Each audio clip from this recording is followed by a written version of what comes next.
longer piece of tag in there, but get my little pliers here and that'll help me snug it down even better. Then I'll come back and do another double overhand knot.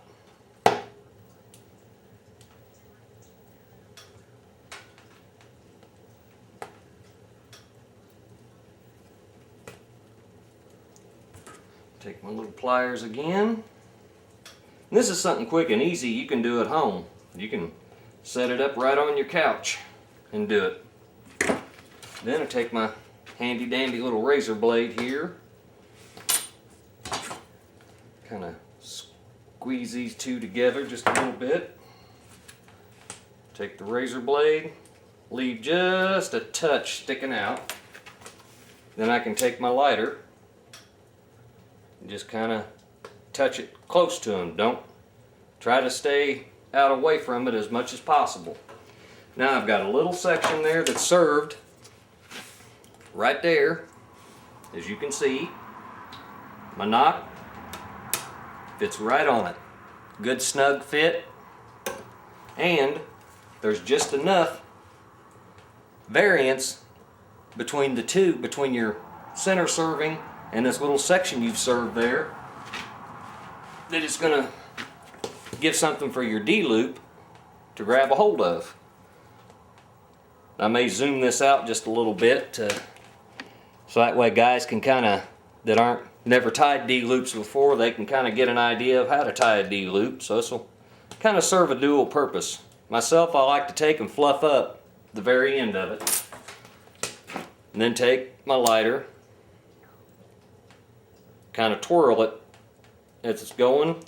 Once it catches on fire and is good and melted, mash it up against my lighter. That'll provide a good flat spot. Kind of blow on it, cool it off. No jokes, bullseye.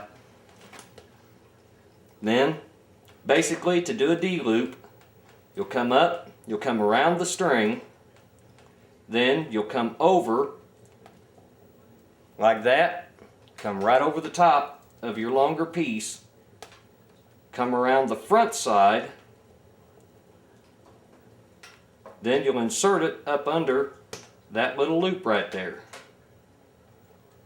And then you'll snug it down tight. Get it down there pretty close to where you want it.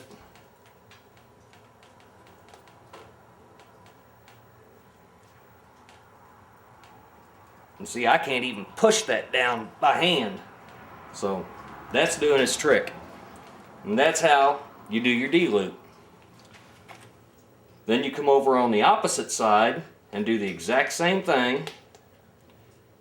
You'll come through your loop, over the top of it, then back around behind the string, and then come under. And basically what you're doing is you're tying a knot that's going, it's basically going over the loop, around behind, and then back through the little loop you just created. Now me, I've got a set of knock D-loop pliers, so I can snug this one here down fairly tight to begin with and keep it fairly short. Give that just a little tug.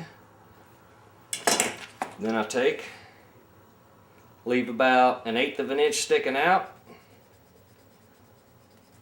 Need a new razor blade. And then fluff the end of that up. Try and get it where you can see it. If I had a cameraman, it'd work out a lot better. Doing it by myself, it's kind of a pain. And then you want to be really careful and melt that knot and then press it with the lighter. Once you heat it up and get it melted, you can take your lighter and press it. You can use your fingers, but be prepared for some blisters.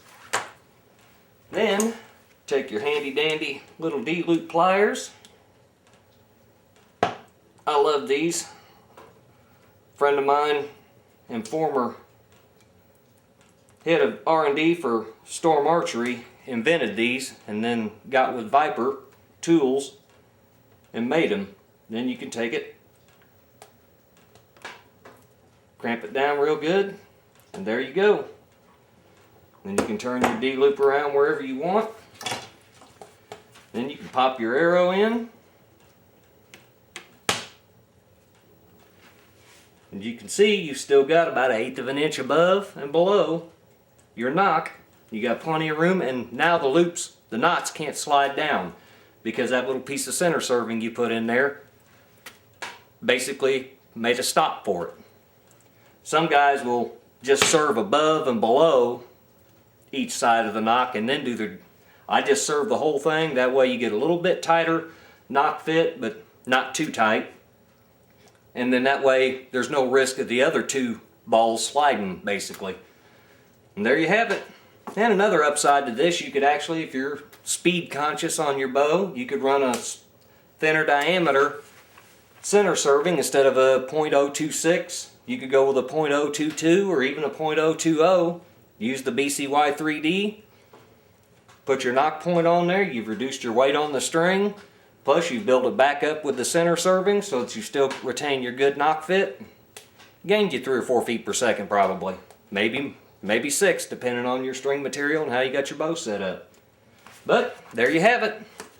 Handy dandy little knock keeper.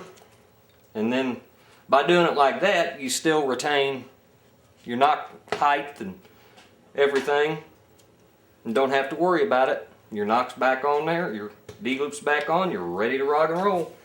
But I thought that was a really good tip and I really liked it and thought I'd pass it on to you. So if you're ever on Martin Archery on their tech forum, thanks Spiker. He's the one that showed me. So there you go.